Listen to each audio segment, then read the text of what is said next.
Wenn ein an ein Autosaccident verwickelt ist, ist es ganz normal, dass die Emotionen Überhand können holen. Dafür ist es wichtig, sich schon am Voraus beim Constat d'Accident vertraut zu machen, für dass ihr am Fall wo genau wisst, wie ihr diesen sollt ausfüllen. Das Wichtigste ist, dass ihr euch außer Gefahr befindet, ihr den Constat ausfüllt. Der Constat besteht aus 2 Originaler, wo die Echtseite durch den Druck vom Big beim Ausfüllen automatisch auf die Zweitseite überholt geht. So hat alle Partei ein identischen Exemplar für seinem Assureur zu geben. Pro Accident muss also just ein einziger Constat ausgefüllt gehen.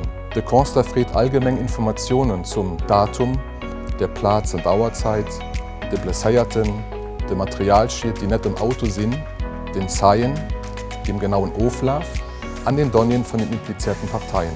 Da geht es pro Partei in Kolonne A, B, wo Donien gefroht gehen zu der versicherten Person, dem Auto, der Versicherungsgesellschaft, an dem Chauffeur.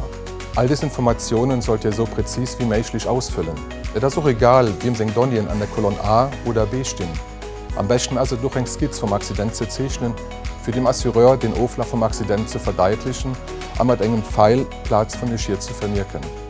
Auch Fotos von der Schier sind hilfreich. Wenn die 2 Parteien am Inhalt vom Constat einverstanden sind, an einen dem anderen sein Donien kontrolliert wird, da könnt ihr unterschreiben.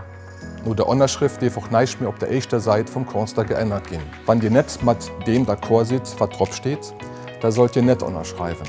Auch dann nicht, wenn ihn euch dazu drängt. Insofern sind eventuell Zeilen ganz wichtig. Das Röhre probieren dann die Notschuld froh zu regeln. Am besten sollt ihr den Constat direkt auf der Platz mit der anderen Person zusammen ausfüllen. Und so könnt ihr sicher sein, dass ihr die genauen Umstände bestens beschreiben könnt, an nicht im Nachhinein verdrängt kann gehen. Denkt doch dran, ein Constat mitzuholen, wenn ihr mit dem Auto an Vakanz führt oder ein Lokationsauto, ob ihre Vakanzendestination lohnt. Der Constat, den ihr von Letzteburg aus kennt, ist nämlich gültig an ganz Europa. Falls ihr aber mal kein Constat bei Hand tun, soll ihn am besten Police kontaktieren. Über die Easy App von Lalux könnt ihr auch ein personalisierte Constat mit Ihren Donien aufrufen. Elo aber für allem eine gute Fahrt. Und natürlich ist Ihren Lalux-Agent für euch da, wann ihr hier braucht.